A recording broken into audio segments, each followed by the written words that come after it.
Today's podcast is brought to you by Visa. With the capacity to process over 65,000 transaction messages every second, Visa has been bringing innovations to the way we pay for over 60 years. Imagine a world where, instead of just tapping to pay with Visa, you had to wait for everyone in front of you to cut a check. Everywhere you went. Imagine how much fun it'd be trying to track down your cousin in Milwaukee for league dues. That's why Visa's vision is to be the best way to pay and be paid everywhere so you won't have to. Whatever your goals are, Visa makes paying fast and easy. The only thing left to figure out is, where would you like to be? Visa, everywhere you want to be.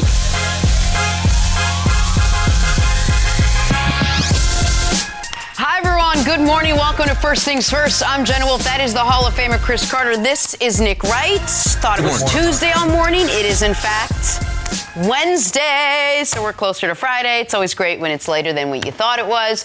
Hey, baseball lives to see another day as the World Series is headed to a Game 7. Guess when it's going to be played? Nick. Wednesday night. Yep. Yes, great. By the way, if you didn't stay up to watch the baseball game, final score not indicative of how close that baseball game was. That was a very fun game to watch. True that. Hey, why are we hearing that the Nets are already worried about Kyrie Irving off the court? But we start this morning's show in the NFL.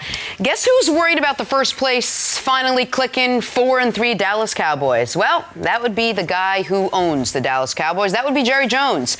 8 weeks into the regular season, with his team coming off a big win over division rival Philly, Jerry hinted that he's still disappointed in this team. He said, among other things, quote, "I had hoped we'd be better than this."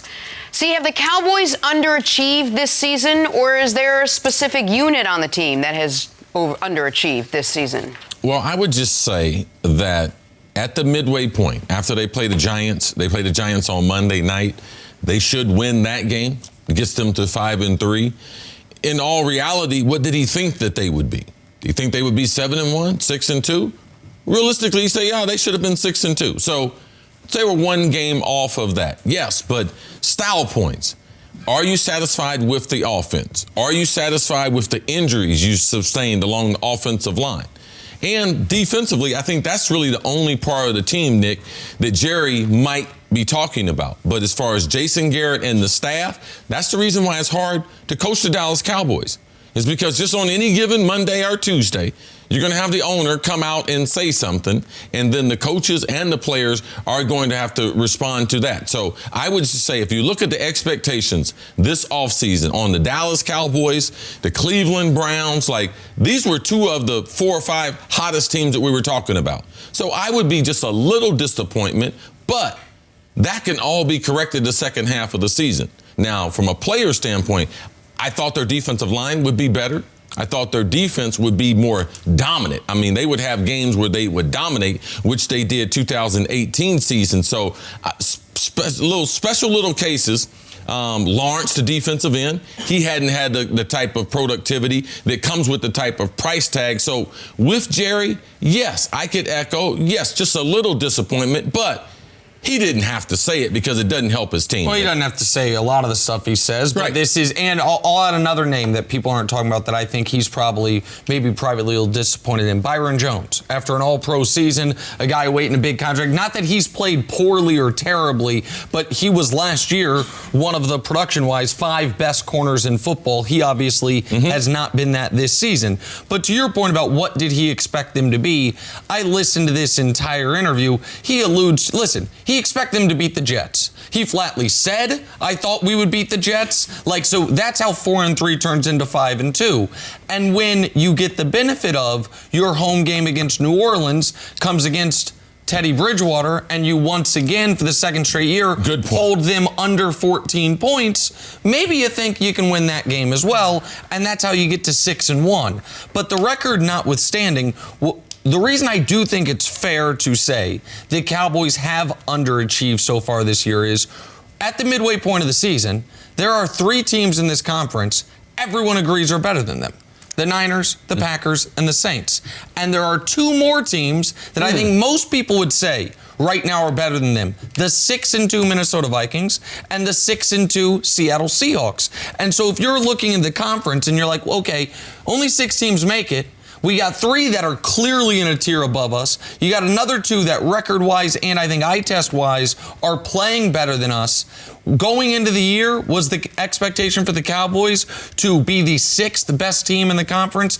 It was not. Now, does that mean that's how they will end the year? Right. Of course not. Things could change to where they could move up those rankings. Could also change to where the only thing that actually matters, they could end up being the 2nd best team in their own division, which would mean they don't go to the playoffs this year, because I don't think the NFC East is going to be a wild card, or is going to have a wild card this season. But yeah, I think the Cowboys have moderately underachieved. Not the way the Cleveland Browns have massively underachieved. Right. Not the way I think people would say the Baltimore Ravens have moderately overachieved. The Cowboys have underachieved. They should be 5-2. They could have been 6-1. 4-3 is a little disappointing for them. Look, Jerry Jones, for as much as he talks, is for the most part strategic when he does talk. Who do you think the message was for? Who do you think he wanted to hear that message? Was it Jason Garrett? Was it the defense? Was it the quarterback? Who do you think you wanted most to hear that message? I mean, I think that Jerry, he is very strategic in some of the things he does, but a lot of times, though, with Jerry, and the reason why a lot of people do like him and respect him, he'll just tell you the truth. And this is just the truth. And a lot of times, people, they don't want to hear the truth, but in Jerry, this team, as Nick pointed out, you're supposed to beat the Jets. And there's nothing wrong with him saying we should have beaten the Jets. I don't think in that particular message, the team knew they should have beaten the Jets. So in that particular message, sometimes he's not sending the message. He's just trying to be more direct and cultivate his relationships that he has in the media. But in that, Jerry's telling the truth. They should have beaten them. They would have had a chance to enter the midway point with 1 loss. And then you are one of those elite teams. But where they stand right now, they are putting themselves into jeopardy as far as how much of a margin do they have with that second half of that schedule is going to be very tough, too. And not to belabor the point on the Jets, but that Jets loss feels worse and worse as time continues. As we figure out exactly who the Jets are. Right, because when you first see him, it's first game with Darnold back, and the offense looks good in the first half. And then the next week you see them, and they get annihilated by the Patriots. Okay, it's the Patriots. But then the next week, what do you think Jerry was doing this Sunday when the Cowboys were off? Man, he was watching all the games. And he sees the Jets try to go toe-to-toe with the fighting Gardner Minshew's and get blown out the water in that game. And so it's like, are you kidding? Like, this Jets team has 1 win, and it came against us. So that, I think that twists the knife a little bit for him. You mentioned that he's very calculated with his words. I don't look at Jerry. Not always with the words, but with his messaging point. Sure. Listen, Tom Brady, everything he says, I think, is worth listening to, because 85% of it is just coach speak, quarterback speak. Okay, he's just getting through it. And then occasionally he gives you actual information. Yep. But Tom Brady is also very judicious with when he speaks. He does the weekly paid interview. He does the Westwood One thing. We know who he's talking to and when. Jerry is talking so often at so many points of time. I do think it's stream of consciousness at times, where it's like, I don't think he's lying to anybody, but I also don't think this is a message to DeMarcus Lawrence. You got to play up to your contract, even if he does actually have to play up to his contract. I think it's, I'm disappointed. I thought we'd be better right now. I thought we'd beat the Jets. They stink, and that's where we are. And Jerry's also probably restless. His team didn't play this weekend. Right. Wanted to hang out with former President Bush and Ellen in his luxury box. He's got to get in the news. Where do you want to see the Cowboys be in the final second half of this season now, if they are going to really make a serious push in the playoffs? I don't think it's about record. I mean, of course, you want to be able to win your division, because that's still going to be the only route to the playoff. But it's about style. What type of team are they going to be? Last year, even though they got off to the slow start, they created an identity at the end. We knew exactly what they were going to be. So is this offensive line, are they going to be dominant? Do they have to be able to rely on Dak to be able to throw the ball a little more? Does he have to be a dual threat once they get into the red zone? Will this defense finally have the type of pass rush combined with coverage that we saw last season? Those are the types of things. So winning their division, playing good football, but playing with an identity.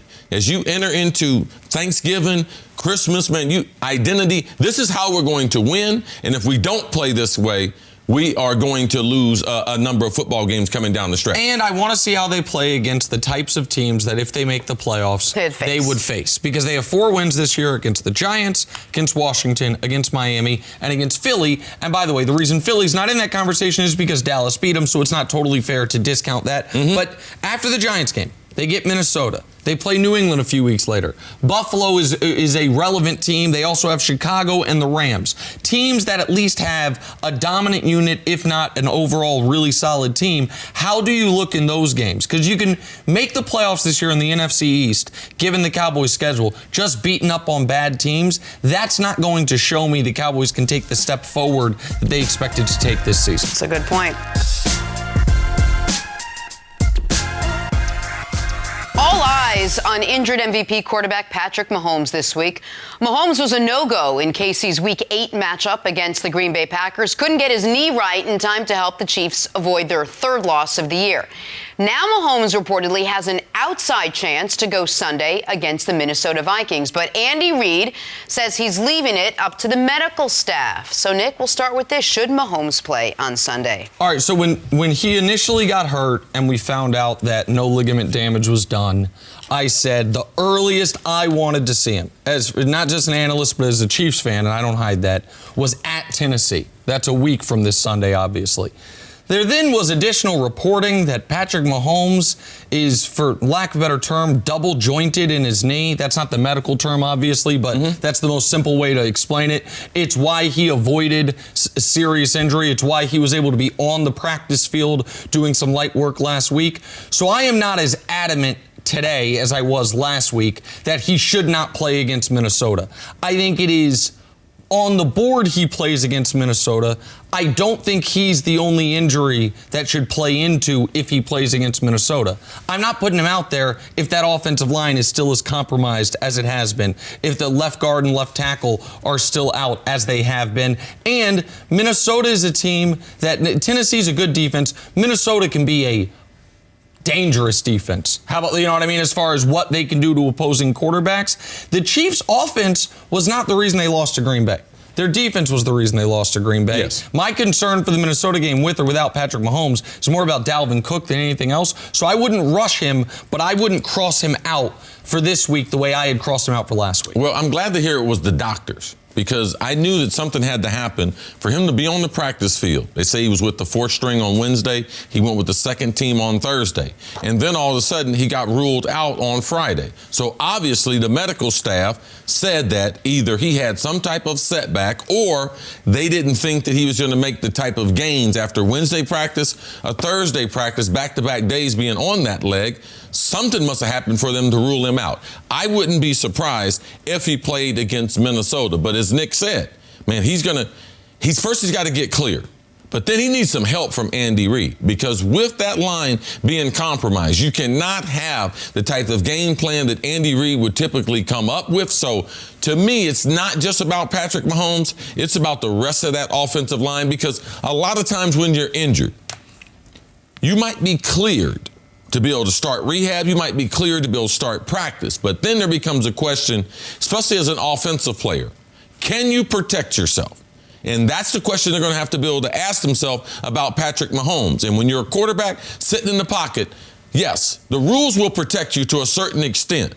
But if he gets flushed out of the pocket, he becomes a normal football player. And in those instances, he's not going to be able to escape people. He's not going to be able to protect himself. So then he brings himself into more danger. So I'm not worried about him hurting the knee. I'm worried about him having to get outside the pocket. He becomes a normal football player, and the Vikings defense roughs him up. Do the Chiefs have a chance of winning if he doesn't play? Given what I saw Sunday night, I feel they do. Now, it's a mixed bag Sunday night. The defense allows the Green Bay to score every time they have the ball in the second half, except for the last possession where Green Bay wasn't trying to score. They were just trying to keep the ball out of Kansas City's hands, and they did that effectively. But Matt Moore, whether he was in scouting or coaching and Andy Reid had to pull him out of retirement or not, Matt Moore played well. And Andy Reid has shown over the entirety of his career that, especially if he has the types of weapons he has in Kansas City, he can game plan you up into the low 20s. Alex Smith was, to me, not a great quarterback. And he had multiple years where he was a top 5-rated passer in this Andy Reid Chiefs system with some of these same, not all the same weapons, but some of these same weapons. He had Tyreek Hill one of the years. He obviously had Travis Kelce. So I don't think they have to have Patrick Mahomes. They have to get healthier on defense, and they have to find a way to stop Dalvin Cook. Yeah, I do believe that the Vikings defense is better, and they will put more pressure on Matt Moore than they did for Green Bay. They have more rushers. Their linebackers get after the quarterback more. So I think Minnesota's defense, they play a lot of man-to-man. Zim is not going to allow Matt Moore to be able to sit back there. He will attack their pass protections, and they're going to get after the quarterback. That's what Minnesota does. So I think it would be a very good football game if Patrick Mahomes was there. If he don't play, I don't believe they do have a chance to win. Dalvin Cook, man, they're going to shove the ball down the Kansas City's throat, and if they try to play man-to-man on the outside, Thielen could have played last Thursday against Washington. He didn't. Diggs is in an all-time hot streak as far as the wide receivers. He has 453 yards receiving, the last 3 games of Vikings record. So for me, the Vikings have a lot of positive things, even if Patrick Mahomes was to play the game. And 2 quick points. One is Zim wants to run the ball 40 times. Like, he wants you to give him a reason to run the ball 40 times. Mm-hmm. The Chiefs defense is that reason. And Kansas City's a really weird team this year. Followed this team my whole life. Can't remember a good Chiefs team like this. Undefeated on the road, 1-3 at home. Like the Chiefs, listen, it's not. It might not be the lore of Seattle's home field advantage of the last few years, but it's not that. Right, mediocre Chiefs teams usually go 6-2 at home and maybe 3-5. Yeah, there's not 5 tougher places to play in the NFL. It's surprising to their record. To only have 1 win at home is really surprising. This obviously game is in Kansas City. It's the theme today. Nobody wants to win at home. Between the World Series and the Kansas City Chiefs, they're like this. I'm over here. All right, on to Kyrie Irving, who through 3 games into his Nets career is averaging nearly 40 points per game. But with the excellence on the court come lingering questions off the court, which have followed Kyrie throughout his career. Reports that the Nets are concerned about Kyrie's mood swings. Well, his new teammate Kevin Durant had this to say: I look at Kyrie as somebody who is an artist. You have to leave him alone. You know what he'll bring to the table every night because he cares so much about the game. Now, it might not be how other people want him to care about it. He has his way of doing things. I respect who he is and what he does. He has all the intangibles you want in a teammate and a great player. So how he gets to the point to be ready for 7:30 every night, I'm supporting him 100%. All right, Nick, what do you make of all this? Is there more to the backstory than we're hearing about? Well, Jackie McMullen did a great job reporting this. Now, it should be noted, Jackie McMullen is one of the best NBA writers in the world. She is based out of Boston, and I am certain she was hearing things from the Celtics over the last couple of years that maybe even more so than we heard about the maintenance that goes along with Kyrie Irving. Now, what he gives you it wasn't more information than we knew. It was just information that the public hadn't heard about Kyrie. So I should, because the general we. By that, I mean there have been stories about Kyrie and the things that go along with Kyrie for a long time. Now, when he's giving you 38, 6, and 6, as he is for the Nets right now, you happily take him. He has had the ball in his hands with a chance. They have 2 losses, both overtime by 1 point. One time, he missed the shot after he did a little slip and slide maneuver. The other time, John Morant blocked his shot. So, I mean, they have been in every game, and he's been brilliant despite the fact they don't have Kevin Durant. But Kyrie's a different cat, man. They want him to show up 2 hours early like everyone's been doing, like that Nets culture is before practices. You do training table, you then do weights. And Kyrie, that ain't his system. And it's not only, you can say, okay, well, his system has gotten to where he is. In this article, there's an anecdote where they're with the team in China, and they're trying to take a team photo, and they're like, hey, Kai, can you take off your hat? Nah, man. No, Kai, we need you to take off your hat for the team photo. Like, for real? That's what Photoshop was for, is reportedly what he said. He's just going to be a lot. And listen, KD's right. You can call him an artist. And Van Gogh cut his ear off. Like, artists can be different. But it is going to be day-to-day maintenance. LeBron realized it. The Celtics realized it. It's taken the Nets, it would appear, a week to realize it. I think it is. The juice is worth the squeeze because he's such a brilliant player, particularly if you're competing for a championship. But it ain't going to be easy with Kyrie. To me, I question, is the juice worth the squeeze, especially because you're in a team sport?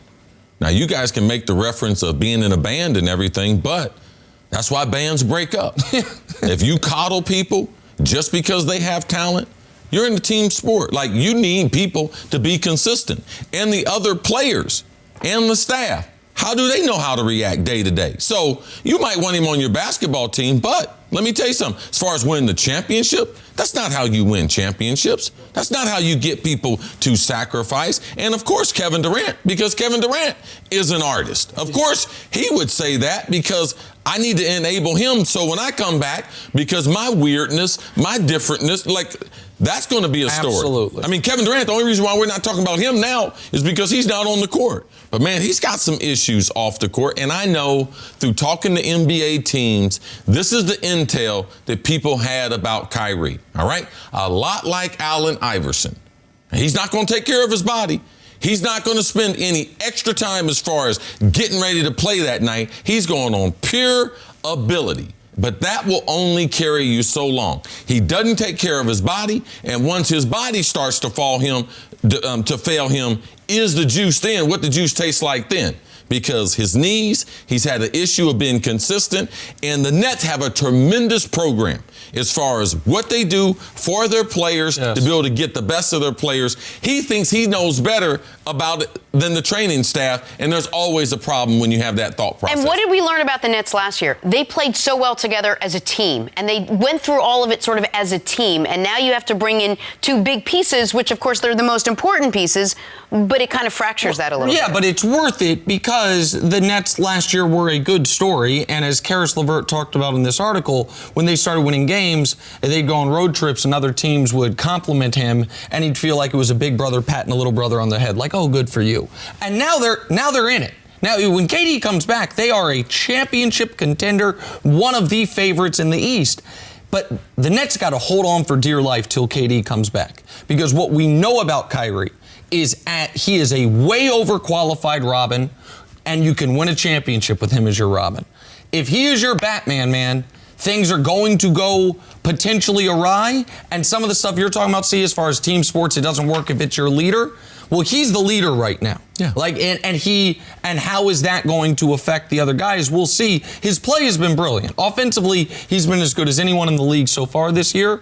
And we'll see how much the off-the-court stuff affects him. You know how, Jenna, sometimes you get that orange juice with the pulp in it and it gets all in your teeth and everything? Yeah. Okay, they get ready to get some stuff in their teeth. Oh, I was like, he's the Pope? You're just continuing the analogy. I appreciate that. No, it's great. It's worth the squeeze. He's worth the squeeze. Yeah.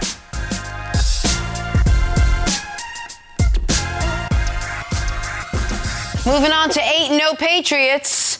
They will face Lamar Jackson. That ain't no one else's fault but mine.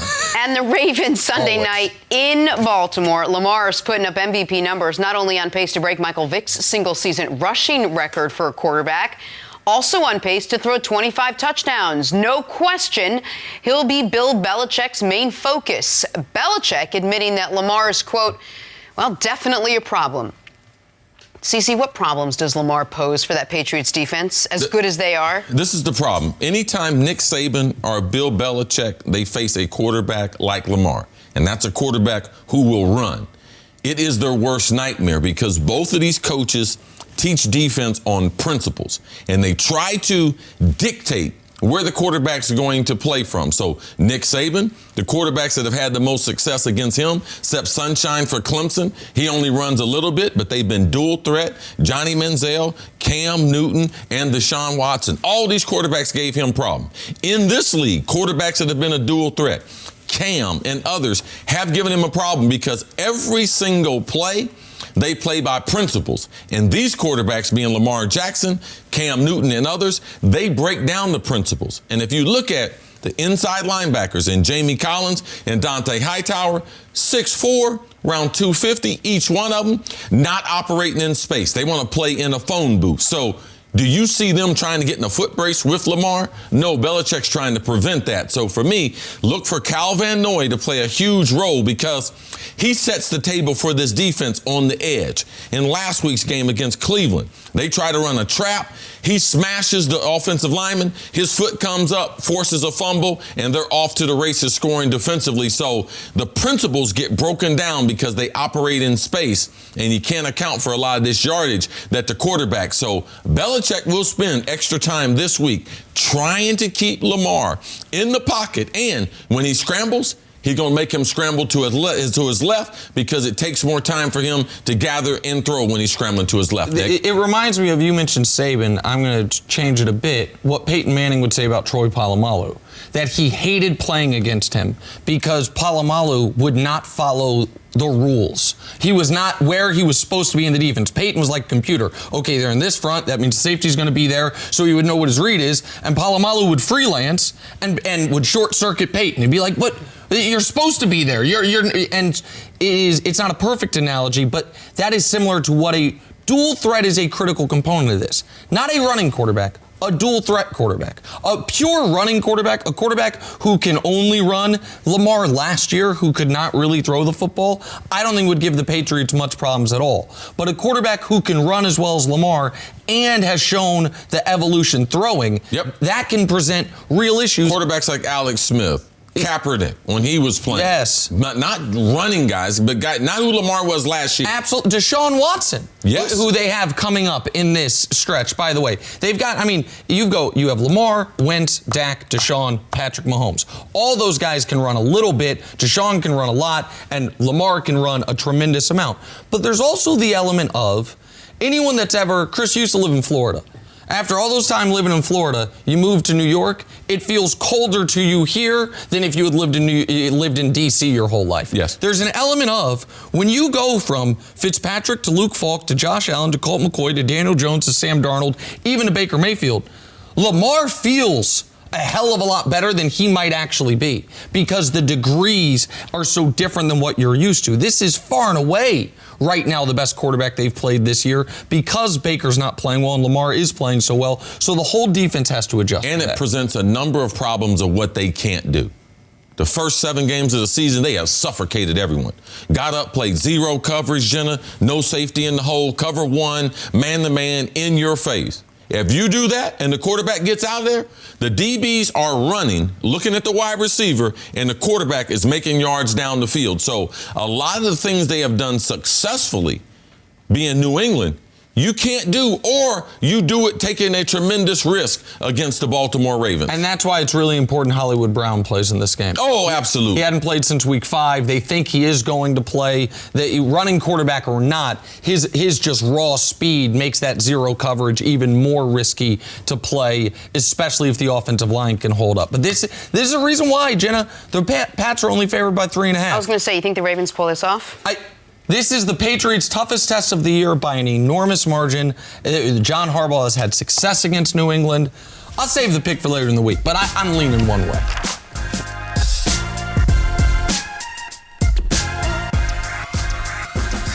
All right, Coach, let's talk some Thursday Night Football on Fox. They're giving us a doozy. The undefeated 49ers taking on Kyler Murray and the Cardinals. San Francisco led by their stout defense, a group that ranks first in total yards allowed and second in points per game allowed. Arizona's head coach Cliff Kingsbury said he doesn't even know how you slow these guys down. Well, Cliff, you may want to figure that out. Coach, how hard is it to game plan for this 49ers team? Well, it's difficult just because of the volume of pass rushers that they have and the quality of pass rushers that they've had and the way that they've invested in those guys, not just through the draft, but also free agency. So that makes it difficult. But Arizona's in a unique position with the quarterback that they have, that he can run the move the pocket plays. He can do things, whether it's dashes or bootlegs or any of those things to try to change it up. So it's not a consistent pass rush for those guys. I think that Cliff has to incorporate a significant amount of screens, changing the cadence, going in and out of no huddle, trying to get them to not be able to substitute in the defensive linemen in the patterns that they want to. So if they allow San Francisco to operate the way that they want to operate, it's going to really be a big problem. If they force those defensive linemen into patterns that they're not used to and take advantage of what Kyler Murray does really well, which is run with the football and throw on the move, that to me gives them their best chance. And then I'd say on the flip side, you've got to turn this into a Jimmy Garoppolo game. He has almost as many interceptions as touchdowns, and he really hasn't proven that he can be the consistent guy that they hoped he'd be. And Arizona's got to force them to win the game that way. Chris, you remember a couple years ago when it was the first year on the air, I think, when Minnesota and Jacksonville were in the conference championship games, the respective conferences, and we looked at the stat sheet at the end of the year, and in every defensive stat, they were 1-2, 2-1, 1-2, 2-1. That is what San Francisco and New England are so far this year. Like, pick the stat, any stat you can guess. One of them is going to be first, one of them is going to be second.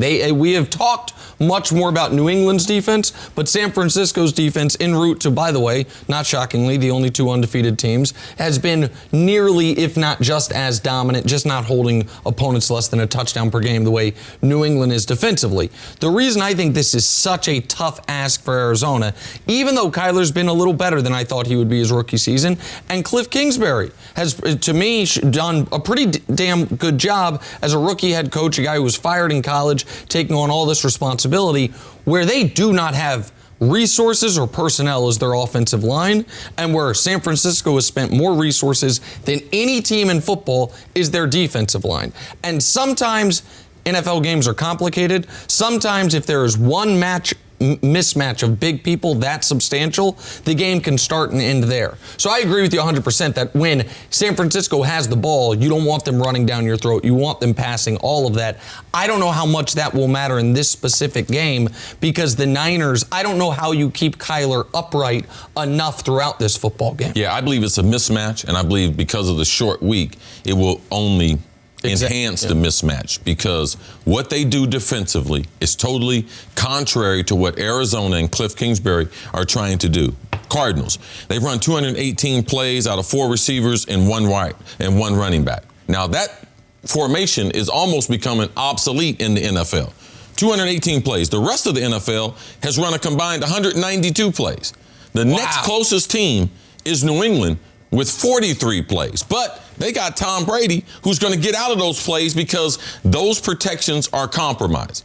How are they going to beat? It's impossible for them to beat San Francisco that way. The reason why is because if you have 5 offensive linemen with 4 wide receivers, you have 3 individual one-on-one matchups on that defensive line. And they got 5 first-round draft picks. And you talked about the offensive line in Arizona. They don't have that draft capital or free agent that they've spent on that offensive line. So he's going to have to somehow bring the formations in tight, play 1 tight end, play 2 tight ends. They don't have a running back that's healthy. They make the trade to Miami to be able to get that running back, but he's one-dimensional. He's typically a third down running back. Kenyon Drake, he's not good at pass protection. So for me, this game could get ugly unless Cliff Kingsbury does something immediately early in the game to change how they've done business, Coach. Yeah, if you're going to try to go head-to-head with your offensive line against their defensive line, you're going to lose. And to me, this has got to be perimeter-type battles. This has got to be changing the cadence. It's got to be changing the rhythm and flow of the game. So it's hurry up to the line of scrimmage, but then slow down. It's hard count. It's quick count. It's wide receiver screens. It's running back screens. It's move the pocket plays. Don't fight them in a phone booth. Don't fight them the way that they want to fight. You've got to use the athletic quarterback that you have to create space and to create some sort of matchups where you can win, as opposed to trying to go head-to-head. I know from talking to you guys off the air, I don't think we've talked about it on the air, that you think if there is one place on the Niners where the defense can be had, it's the secondary. It's that their success defensively has come not entirely, but nearly entirely from that front 7, from the pass rush and their ability to stop the run. How do you take advantage of that? Maybe you just talked about it a little bit, but if you're not going to have a lot of time to throw the football, how do you take advantage of a secondary that might be a little slower, that maybe has some opportunities if you can't block them, or you just have to do max protect and send 2 guys out in routes? Like, what do you do? You have to do a combination. There's not one thing. You have to have a couple of changeups. I would say 3 things. Number 1 thing is you have to throw wide receiver screens. All right. Number 2 thing is you have to be able to go max protect. I put both my wide receivers on one side, or even if I put them on one side, I'm running crisscrossing routes, but they're the only 2, and then I have my tight end leak out. And then ultimately, man, you got to make some yards after the catch. You gotta challenge guys that they gotta win their individual matchups, catch the ball, be able to disengage with the guy and be able to get some yards after the catch. That's the only way the Cardinals are able to that's how you take the bite out of this defense, Coach. And we see this all the time with New England. We talk about it all the time with New England. They're okay with the 2 or 3 yard completion, where then the wide receiver makes another 2 or 3 yards, and now it's 2nd and 5, 2nd and 4, and they're patient with that. And eventually someone breaks it for 20, or they're able to sustain those drives and keep the other team off the field. And it's a lot of paper cuts that eventually win the day. Most teams, most coordinators, they can't be that patient. It's not exciting enough. It's not interesting enough. But that deliberate and selfless willingness, methodical approach against a dominant defensive line is really the best chance you have. And the last thing typically you need is you'd love the quarterback to run. Now, I know Kyler Murray. He has athletic ability, but he is not trying to run. He is a pocket quarterback, and he is, I'm not going to say afraid, but he's apprehensive as far as he realizes his size is a huge He knows how big he is. He knows how big he is, and we talked about it off the air. Like, it was fairly enlightening to me how his respect that he has for NFL defenders and what he thinks people thought that he was going to be a runner. He's like, no, I'm a pocket quarterback from the beginning. He didn't have to get hit like RG3 to be converted to a pocket passer from the beginning, Coach. Yeah, so he's got a chance of surviving and actually playing a long time. Yes. Because he does have that respect that a lot of young guys don't. Coach, should Mahomes play on Sunday? Look, I agree completely with Andy Reid. You don't know where the player is, and to make a decision without the guidance of the medical staff is just silly, and you can't do it. And oftentimes, players will want to push, and you've got to save them from themselves. He wanted to play this past week. Yeah, and at the end of the day, he's such a difference maker. He's such a valuable asset long term to the franchise. You want to err on the side of safety as opposed to and be a little bit more deliberate and cautious. Yeah. Because if you do make a mistake here and you do rush him back and it ends up getting re-injured, you've got a real serious issue. What I don't know about dislocated knees is whether it's like dislocated shoulders or any of those other things where once it happens the first time, it's a lot easier to happen again. Is the joint looser? Yeah, is the joint. Are you prone to it again? Yes. Yeah, and if that's the case and it doesn't really make a difference whether he plays this week or next week or the week after, then sure, he should come back and go ahead and play.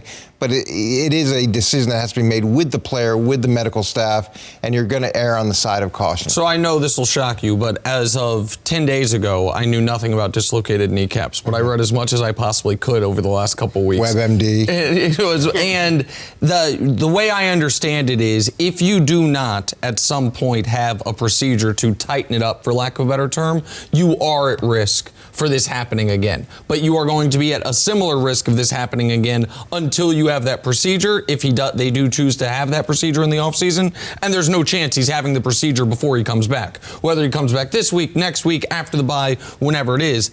I thought Cris made a really interesting point about this potentially leading to another injury that has nothing to do with the knee, which is if he is not as mobile as he typically is, and does not have the ability to escape a pass rush, could that lead, because this injury didn't come because of his injured ankle, but he was taking more hits than he typically took throughout this season because he had a different injury, an ankle injury, that made him less mobile. How mobile is he actually going to be when he comes back? Once we found out that he had avoided all ligament damage, that he has some odd double-jointed knee, which actually helped him avoid the ligament damage, I had targeted the earliest date being not this week, but the following week at Tennessee. The fact that he was on the practice field last week and wanting to play last week before the medical staff on Friday said, we're not even going to let you be a game time decision, I'm now more open to the idea of him playing. but I'd still err on wait an extra week. However long you think you should wait, add 2 weeks to it. And so I'd wait till Tennessee. And opponent does matter in that regard. A, it's an NFC game, so it doesn't affect any of your tiebreakers. And B, it is a team with a violent pass rush and a team that you know is going to get after the passer. And so for all those reasons, I'd give him an extra week off. Matt Moore wasn't great last week, but he kept the Chiefs in it against the Packers. How much does this team absolutely need him this week? Well, the team needs to keep developing. And you're right, the quarterback wasn't the reason why they lost last week's game. That defense is still bad. They have no consistent pass coverage. Last week they got a rush without Chris Jones, their best rusher, and without Frank Clark being there. I mean, these guys are their best rushers, so there's no type of consistency. For them to develop and get to where they are, they're going to have to develop other things besides Patrick Mahomes. And that includes Andy Reid developing some type of running game, developing a physicality with that offensive line. I'm concerned about the left tackle being replaced, the left guard being replaced, and Andy Reid's play calling. Like, when is he going to come up with a running game? I'm more apt to sit Patty Mahomes after, I'm about the athlete playing if you can. But Andy Reid's not going to call enough running plays. I'm apt for Patty Mahomes. Don't play against my Vikings because they coming after you.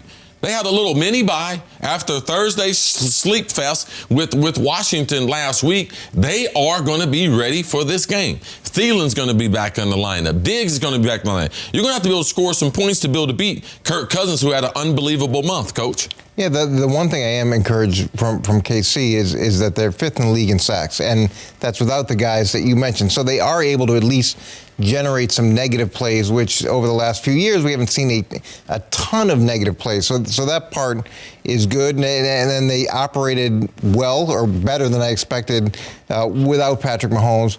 But all that being said, the second he enters in the lineup, everything changes so dramatically.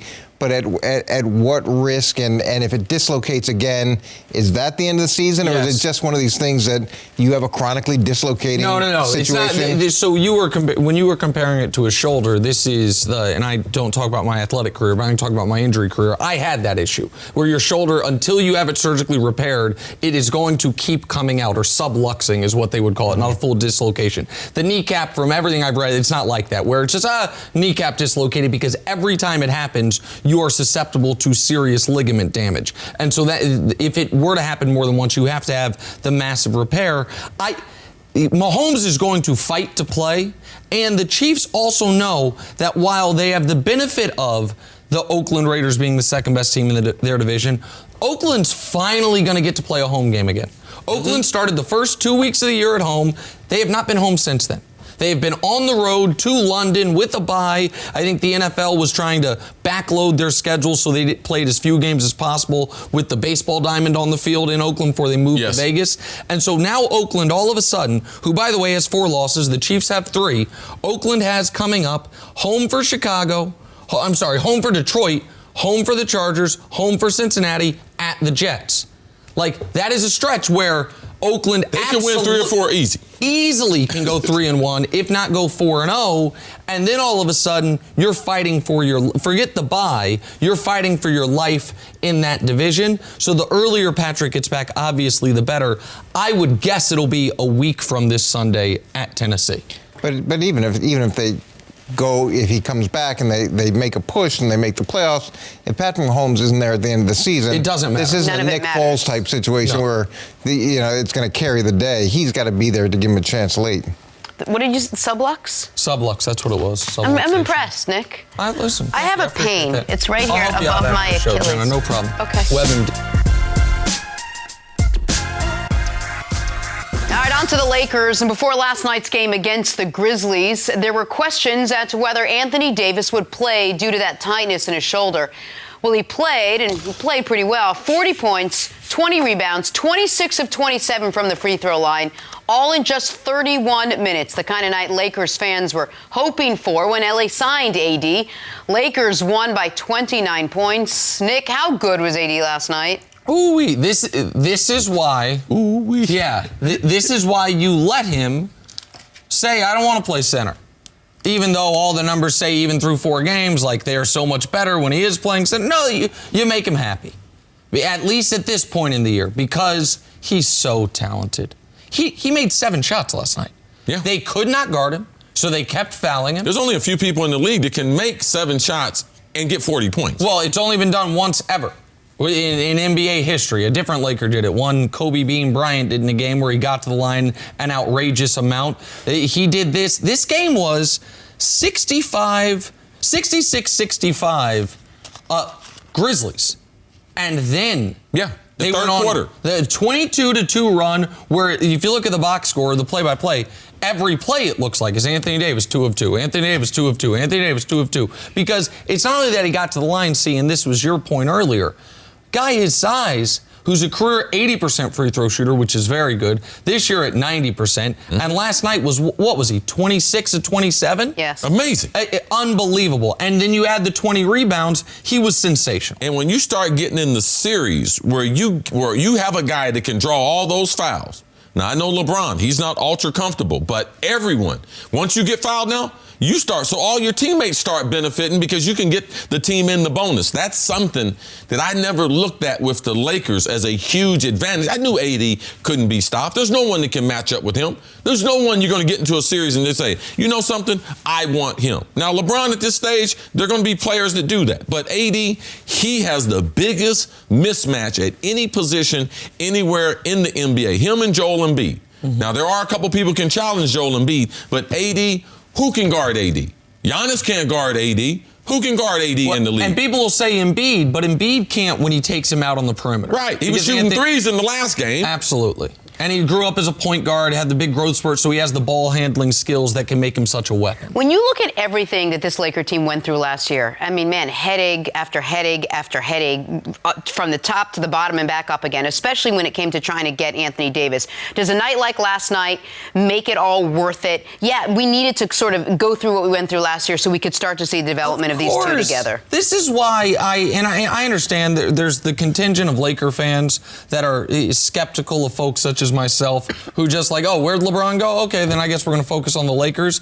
And those folks, you don't break up the young core. The young core last year, the players you traded for Anthony Davis, cumulatively gave you, I think it was 35 and 13. Last night, Anthony Davis gave you 40 and 20 in 31 minutes. That, by the way, is one of one in NBA history. A 40 and 20 game in less than 32 minutes. It had never been done before Anthony Davis did it last night. And LeBron is doing what he promised he would do. That he's making sure that Anthony Davis is featured, LeBron's assists are up, his field goal attempts are down, and Anthony Davis feels totally comfortable where he is, being the center of attention and being the main attraction for a team that right now, by the way, the best point differential in the entire league belongs to the Los Angeles Lakers, and Kuzma hasn't played a game yet. Go ahead. The thing that I like about what AD is doing, too, is that he's the perfect fit for LeBron. In year number 17, LeBron's going to dominate the basketball, but not scoring. LeBron don't want to score 35 a game, have to go for 40, but AD can do that. And AD was even a better fit than Kawhi. People talk about, well, who is the better fitted to play with LeBron? AD was the best because as you see Kawhi now with the Clippers, he's handling the ball. He's getting 6, 7, 8 assists a game now because he's trying to bring that part out in this game. That part wouldn't have been able to totally come out if he had been on the team with LeBron, let alone been on the same team with him and AD. So it's great for the league. AD being there, it was well worth the trade. Lonzo Ball right now, is he a starter? Right. Because Ingram's playing really well. Give him credit. But I don't think he would have been able to. He needed to go somewhere where he can be featured. The Zion injury made it to where he has to be featured there, and he is playing the best basketball of his very young career. Here's the one caveat with the Lakers, is they don't yet have their starting lineup figured out. If you've been watching these games, yesterday's game, when they're starting 5 out there, they're down 15-2 to start that basketball game. Second half, you bring your starting lineup out there again. They go to 18-10 Memphis run to start the second half before there are some adjustments made. The JaVale Anthony Davis pairing has not worked, but all the other lineup combinations. Right. Anthony Davis and Dwight has worked. Dwight Howard is doing a tremendous job for them. Absolutely. And he deserves more minutes. And that's what it's probably evolving to. And I think it will evolve to that. And I think the Lakers also have shown there was something interesting. We didn't talk about it Monday because it was Football Monday. But in the Friday night game, the win against Utah, I think it was, LeBron made a point after the game to say our coaching staff made a great adjustment playing Anthony at the 5. They started a different lineup in the second half. And you saw for LeBron, Anthony can be successful in either situation. For LeBron to be the most successful offensively, not having another big man out there and getting all that space for him to operate. And playing the power forward. Playing the power forward. And one other thing is both these guys are busting their tails on defense. I thought Anthony Davis was my preseason pick for Defensive Player of the Year because I thought he would turn into the rim protector, but LeBron has taken charges. LeBron is getting not a lot of the point whose man was that stuff that we've seen from LeBron the last couple of years. Is LeBron okay with Anthony Davis being the star of this team? Absolutely. At this stage of his career, he realized that's the only way he's going to win. He has looked for that in the last several years. Kyrie and Kevin Love, man, he did all he could. The general manager came and said, hey, Kyrie wants to trade. LeBron said, don't trade him. LeBron knows he needs some help. When he's been successful is when he got some help from a reliable superstar. And this is the best player, to me, that LeBron has played with. And his last year with Kyrie going into the year, he talked about Kyrie being a league MVP one day. Kyrie that season averaged the most shots of anyone on the team. He was trying to... Listen, he deferred to him so much. I'll say it again, and I'm not trying to put pressure on LeBron's son, but I just know this is not speculation. I know this for a fact. LeBron wants to be in the league and have an opportunity to play with his son. That means he's got to play a minimum of 5 years. TB12, LeBron. The only way you do that is if you start deferring. The only way, whether or not that's a reality or not. I just think the overall workload, even if the son is not there, LeBron, like Larry Fitzgerald, you can achieve a high level, but you just can't repeat it. He can't do that for 82 games. Right. So even if the carrot of the son being there, at this stage, he's going to have to watch his overall productivity and how much energy he's putting out there because he is human still.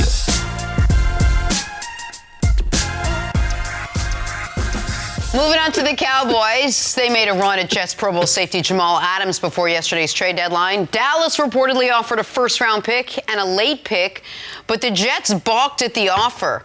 CC, does Dallas have enough for a playoff run after standing pat at the trade deadline? No, they do, but they got to have some players play well. You know, we talked about it, Nick, earlier.